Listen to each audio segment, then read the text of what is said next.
I'm just checking if this is a prank or not, or really spam. Oh, okay, it's an unboxing video. This one, I don't think we'll unbox all of these boxes here. We might get into a couple of them. These are from my YouTube friend, BM22. He sent me some stuff. This has been sent over the last year. I've been quite slack in not opening these boxes, but I'm sure the Beanmeister has got some good boogie inside here for us to peruse. I think I'll kick off with this one here. It costs $62.95 to send to Australia, which is a very far away place for most people in the rest of the world. And the Beanmeister's got a bit of a trick of booby trapping boxes, so I'm actually going to open it underneath here because I know he is the original prankster.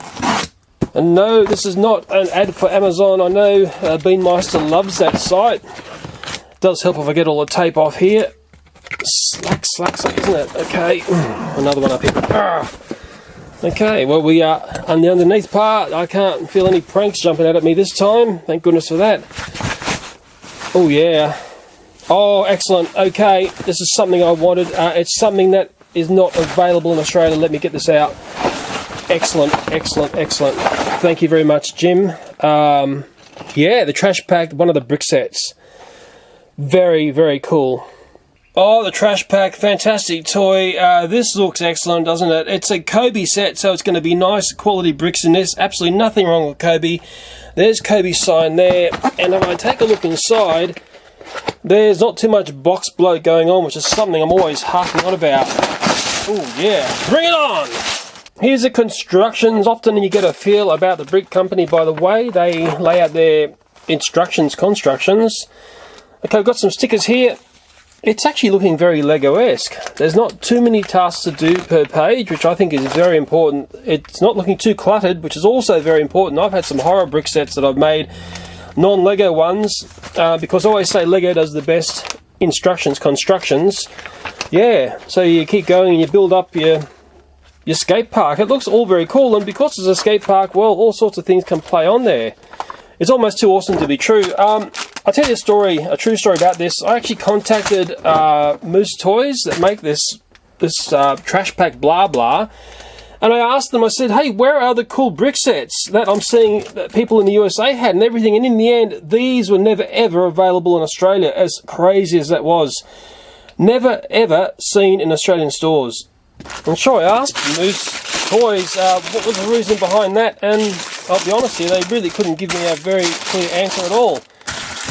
Very strange, considering these days everyone wants to do brick sets, don't they? Everyone, and I'll show you one of the Moose Toys do have a brick set available in Australia as I'm making this video. Maybe it's one you haven't seen. Let me drag it in. Shopkins in brick sets, but it's not Kobe. How unfortunate.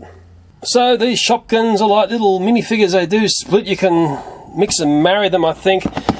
It's funny, there's actually quite a few of these brick sets, and quite a few people said to me when I first showed Shopkins on YouTube, I was one of the first people to show that toy. They said, Leo, nah, flash in the pan, won't be popular. Well, those people were totally wrong. This is an extremely popular toy. The brick sets keep coming. I don't think I've got all the brick sets, but these are the ones that I found. Very Lego Friends-esque. I paid for them. It's not sent to me by the elaborate toy companies, and I think the real proof that Shopkins is massive, and let me bring in some shock and horror. Okay, that there is knockoff Shopkins, and I'm buying this in Sydney, and boy did I get angry when I saw that. The complete rip of Shopkins, and it's really sad to see. I'm not sure if you recall, but I did show the trash pack had knockoff variants getting about as well. The company cleaned those up off the internet from what I can see in the shops. I'm starting to drift. Let's push to the side. Remember, the Beanmeister didn't send me that Shopkins stuff. I just bought that myself. Let's get back into something else that's inside this box. I haven't found a booby trap yet. I'm finding lots of ghosty white foam. Ooh, okay. Oh, thanks, Jim. I got a couple of Hawaiian girls there. Why has he sent me over this? Is there some sort of secret message going on in here? Okay, it looks like food yummies from Hawaii. Maybe he's sending me a message I need to meet with him in Hawaii. Maybe that's what's going on here. I'll reach in for more stuff here. It looks like a whole bunch more stuff about Hawaii. I definitely think The Bean Mice is sending me messages. Leo, come to Hawaii, the Hawaiian Railway. I think Jim did a video about that. He sent me a brochure.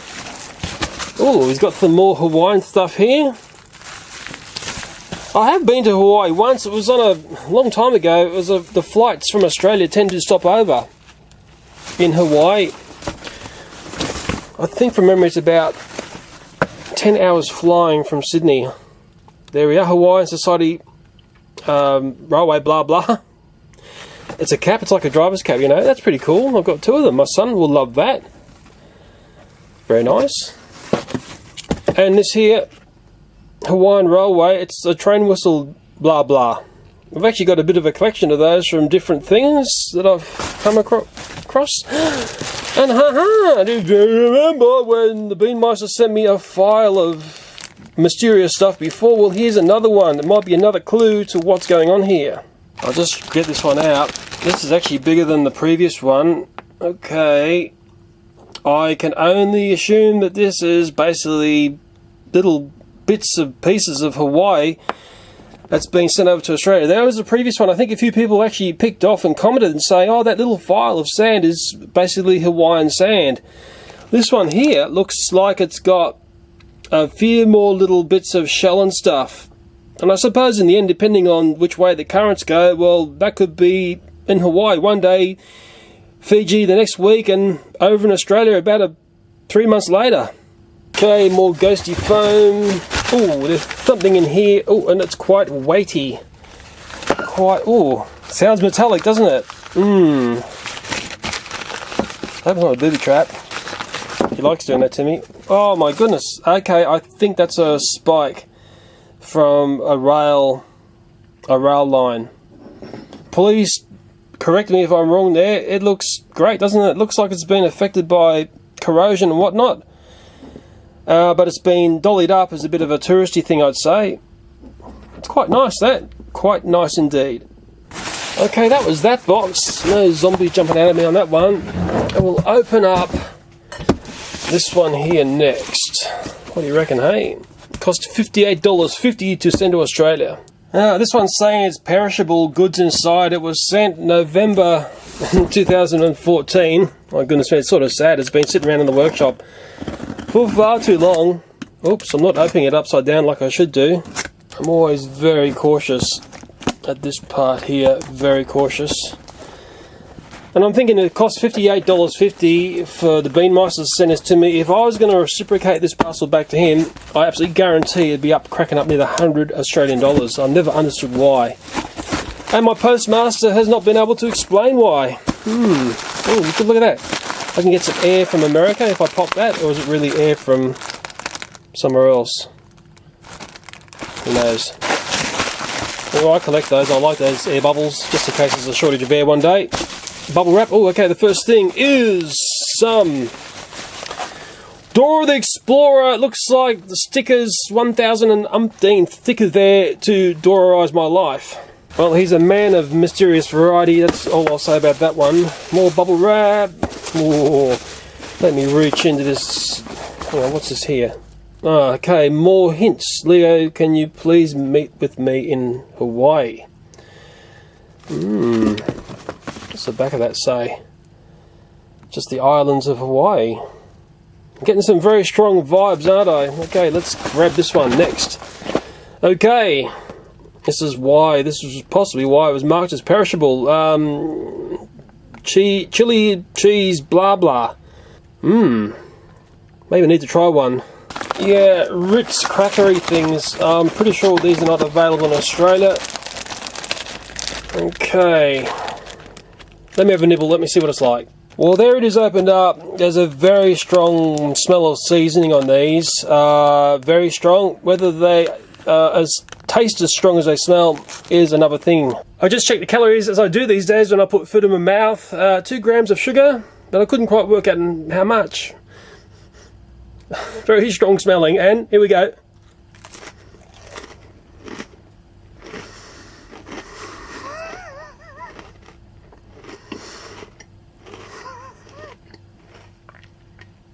They passed the use-by date, sorry Jim. But They're sort of nice as well. They're very nice, very paprika-y. I need a drink of water. I feel better now. Okay. This is a classic example of a bit of snack food that you won't find in Australia because Australians will never key into this sort of flavouring.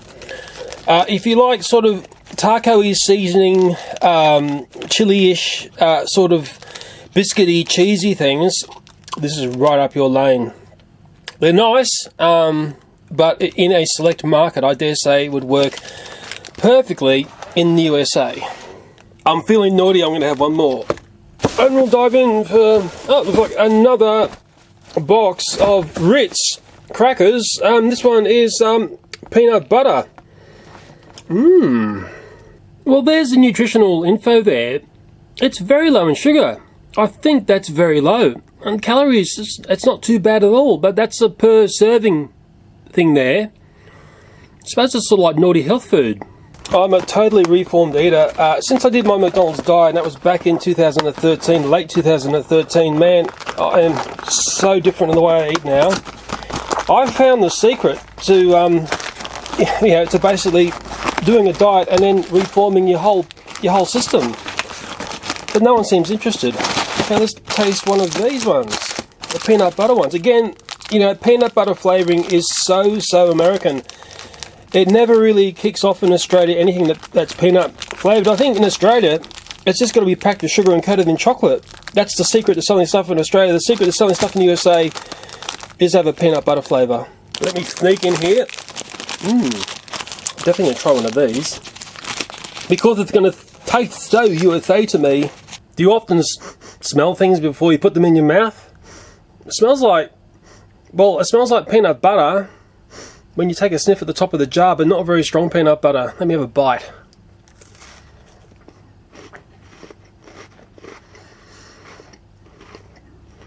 You definitely need some water. Excuse me for a moment. It's very chewy.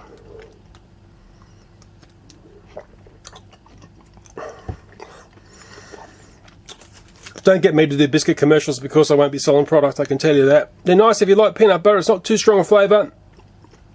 But I'm not American, so why would you even listen to what I'm saying? Need a water. I won't be having any more of that. If you're going to ask which one do you prefer, the peanut butter or that chili and cheese crunching one, this one here, it's more me, definitely that one there. Just reminded me, one of the great things of like going overseas to other countries is you see different foods and you sort of get stuck within your own country. Ooh, okay, the next thing to come out is this one right here. And I hope it's not a booby trap thing. I just keep getting scared when I see stuff. He's taped it up in some sort of tape. I'll have to undo this thing here. Might have to put the camera down. I might have the fear of death opening up this stuff. It reminds me of an apple pie, like a great big apple pie thing you get from McDonald's, like an oversized version of it. That's the way they're packaged in Australia. Okay, it's got bubble wrap something inside here, so it's going to be fragile or something. Ooh! Ooh! I'm thinking something totally different every second. I shouldn't say anything like that on this. It's a whole bunch of very strange things. Let me put the camera down and get rid of this bubble wrap. Okay, I have definitely never seen anything like this in Australia. I'm absolutely certain of it. I have seen something like this in Thailand, I think it was. You tend to see edible critters over there. It's basically salt and vinegar crickets. Okay, oh my goodness me, they're popping out of the bag there. Oh, come on. Okay, you're either getting very excited at the moment or you're starting to dry reach. There's no way I'll be trying to eat that. They say they're an excellent form of protein with very few sugars but lots of salt. Yeah. Let me know if you've had anything like this. Edible salt and vinegar crickets. And there's the cricket's nutritional values there. Very low in calories, I tell you. Probably extremely good for you. I think we're eating the wrong sort of junk food. We've got to get into this this sort of food here and be like cavemen again, don't we? Okay, the next one. Oh my goodness me. Worms that are cheddar cheese flavoured. How does Jim find this stuff? Oh, dear, oh dear. I dare say you can make money from anything, couldn't you? And I'm definitely not going to eat those. I'm not going to open up because it's going to smell like cheeses or something, I'm sure. I can smell the salt and vinegar from the previous things. There is the nutritional values of that. Again, well, very low, just like the crickets. I will say it again, we are eating the wrong sort of junk food. This is the sort of junk food that we should be eating. Well, next one is the ant candy with real farm ants. The back looks like that. If you want this stuff, there's a telephone number there. Okay, if you're in America, that is. Don't call if you're from Australia because you get a massive phone bill. Let's take a look at this one. I think I got the scorpion and candy before on a previous thing from the BM22. Oh my goodness me! How would you ever eat that? Oh, seeing that, there's a bit of a saying we have in Australia that we say about Americans. We have this saying only in America, and I think this here is a classic example. But probably by saying that, you probably say, "Oh, but Leo, you get those overseas as well." Here's the next one: amber insecticide candy. Okay, it's a bit of a play on words there. Yeah. Yes, we will open it up and take a closer look. It's rather more like a piece of art than something you're going to put in your mouth as an all-day sucker. Well, I have freed it, but we'll take a look at the back here. A bit of a story about amber there. If you want to pause the video, you can read that and I'll drag it up slowly. Maybe you're a speed reader, you would have read it by now. Okay, let's take a look at this one here. It's... Yeah, I'm trying to think of words to say. Unusual would be one word. Interesting is another. And again, the Beanmeister has come through with the goods and showing us, or showing me, some very, very unusual things. And the next one, it's probably the most freaky, and I'm doing this near Easter time. It could be the perfect Easter treat. Choc-dipped insects. Here's the back here, made in America with genuine insects. So if you're American, please support these people, whoever they are. They're getting a free ride via my channel. They're probably very excited for that. There's all the details. Give them a call and say, hey, can you send me over some of your choc-dipped insects? Let's take a look at this one. Okay, come on, out you little beauties. Oh my goodness, actually, they look quite inviting, don't they? I dare say they're crunchy inside. You can sort of see the shape there of the insect. I'm very curious about this one. Let me put one in my hand. Okay, there's one in my hand. I suppose you could put that into a bowl of chocolates as a bit of a prank and watch your friends munch and crunch into them. Actually, they'd be the perfect little prankster thing, wouldn't they? And if I split it open, that's what you got inside. Yucky! And there's this milk chocolate, and it's also white chocolate and the thing. It's actually, we've had a very hot summer, very long and hot summer. You can see this is melting in my hands. And there's the rest of them in there. Very unusual, perfect for a prank to put into someone's bowl of chocolates, because they just, you know, the people who grab and don't look at what they're putting in their mouth. Evil, isn't it? I'm going to put those back in their containers. I'm not going to taste test that stuff. Jim's got those beautiful girls on his channel. I don't know where he gets his girls from. I've never been able to find girls for my channel. I've gone out looking for them. None have applied either. I don't know what that says about my channel, but I'll put all this together. And it's something that I know my son and my daughter would take to school as a sort of curiosity thing, because it's the sort of stuff you just don't see in Australia. Well, the Beanmeister is master of variety. Spam, hey? Well, I've been getting plenty of that on my channel, but is that real spam? Or is this going to be some sort of prank thing? It feels heavy enough to be spam, but some prank things are very well set up, aren't they? There's something else like that here. Another one. Don't get me started on spammers on YouTube, man. It really gets my blood pressure boiling. And I've spoken to Google staff about the problems I've had on my channel. And I treat spammers, well, I give them the big cane and tell them to go away. I'm really over it. You reckon it's a prank thing? Or is that really for spammers of food? I remember when I worked in Fiji, we had a bit of a giggle there, and maybe I shouldn't laugh about this, but there was like a whole aisle devoted to spam. It's like some countries seem to revel in it. I know one thing's for sure, that YouTube seems to revel in people who spam. I'm going to open this up. In fact, the people of Fiji are having it tough at the moment. Had a really bad cyclone go through the place. I'm just checking if this is a prank or not, or really spam.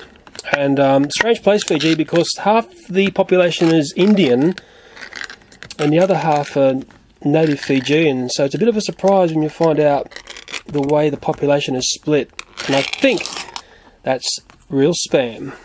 Well, if it looks like and smells like it is spam, and I can only assume that this is also the same, but a teriyaki flavour that I've never seen. But mind you, spam doesn't really take up that much aisle space in the shops in Australia. Okay, the next thing is this item here. Bacon floss. Waxed bacon floss. Okay, let me say that saying, only in America. So, do you know this product? Have you seen it in the stores? Effectively removes plaque, leaves mouth bacon fresh. That's the back of the package for you. Okay, I'm actually going to give this a spin because I'm curious. For some reason, I'm thinking of Donald Trump. In fact, I think the world has been watching very carefully how Donald Trump has manipulated his way in the election process as it goes.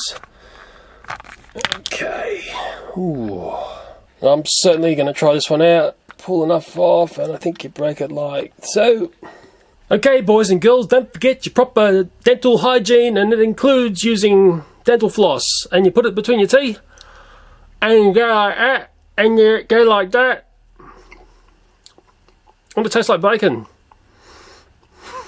It's very weird. Oh, and if you can get it out, it pulls the yucky from between your teeth. A very subtle flavour, but it's there. Very weird. Very weird indeed. In fact, I want more. I want more bacon! There you go. Never thought you'd see that on my channel. There it is. Again, the company's probably getting heaps more sales now. Now, one thing I will say about this is the smell of bacon from here is stronger than the flavour on the floss, if that makes any sense. Sort of the perfect thing to give as a gift for someone who likes really unusual gifts. And to me, that's very unusual. Okay, getting into the bottom of this box now. I think there's only one thing left down here. And I think it's food stuff again. Okay, let's take a look at what's going on right here. Okay, looks like snacky sort of food, corn nuts. There are the flavours which hopefully reside inside this packet here. Let me open it up and I might try one. Double layers of it. So there's lots and lots in here. Lots of corn nuts. These days, before I put anything in my mouth, I check out the nutritional values, looking for sugars in particular. Wow, 0, this one here, the barbecue one, has got less than 1 gram, and 0 again. Wow, these are probably not too bad for you. I think the real evil in food is sugar. We've been focused on fat for years and years and years, and it hasn't stopped people from getting fat. The ones of these that I will try is the, what is that? Here we are, the chili one. Okay, I'll try that one, and I will also try maybe the ranch one. Okay, so straight away, there's basically no sugars in that. How can they not be good for you? Okay, the first one I will try is that one there. It's something I've never seen in Australia, that's for sure. The chili blah blah one. And they've got here 130 calories per blah blah.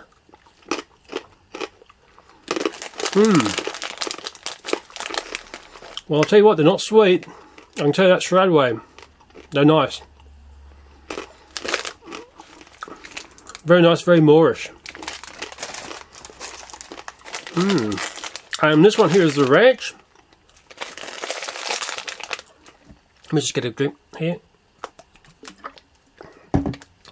So I've got a nice clean mouth. The next one's the ranch ones. Here we go. The ranch.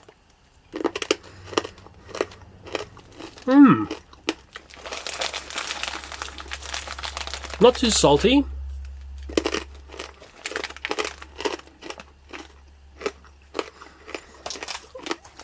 I think I prefer that one there over that one, and I'm sure the others are very nice as well. Very moreish, and because I'm used to foods without sugar, I can accept this. It's funny, I know people who have eaten a lot of things with sugar in it. They're going to say, oh, they're a bit bland, and that's the problem with sugar, because sugar gives you a false, what do you call it, a false palate for things you put in your mouth. As soon as you've been eating sugar for years and years and years, you actually don't realise what sweet things are. I've been de-sugared and I'm far better off for it. You can see it. I'm like the new Leo. And it all stems back to my McDonald's diet. That was the start of the reformation of me. And I think why Jim has sent me these is because he knows I'm into low sugar food. Although I've never really spoken about it outwardly on YouTube, he knows that I'm a reformed person. Thanks, Jim. They're very nice. Very nice. My simple challenge to anyone who's watched this video up to this point, go to the supermarket and try and find food which has basically got no sugar in it. I guarantee you're going to struggle to get there. That was the one which had a little tiny bit of sugar in it, the barbecue one. Yeah, you wonder why they even bother, don't you? Oh yes, a great variety of things from BM22. He's been a long, loyal friend on YouTube with me. Some strange things as well. We like strange stuff, but I will come in and build up the Trash Pack skate park set because it looks so totally awesome. I'll have to split the video here. It's gone on far too long. If I put on the build of the Trash Pack skate park, it's just going to blow it out even further. It's an excellent set. It deserves a standalone video. And I've got a classic moment where my son, from the mouth of babes, makes a revelation about this set versus Lego. And that's worthy to see. And I wasn't surprised he said it, because I tell you what, it's a very, very impressive brick set. And again, thank you, Jim, on BM22, for sending me over a toy that I could not obtain in Australia, even though I went direct to the company who produces this toy. And the company is an Australian company. It's like they're just down the road from me. If you've lasted to this point of the video, I'm going to ask this question, because I'm trying to weed out the spammers. I'm having a lot of trouble with spam. I'm going to ask a question, and this is it. Have you ever been to Hawaii? Please let me know. I know there'll be a lot of people who've been there for a holiday. I've scooted through there. But let me know if you've been to Hawaii. That's going to weed out a couple of spammers that have been playing games on my channel. Anyway, I better leave it here. As always, thanks for watching, and bye for now. And sorry about the sugar rant, but I'm a reformed person.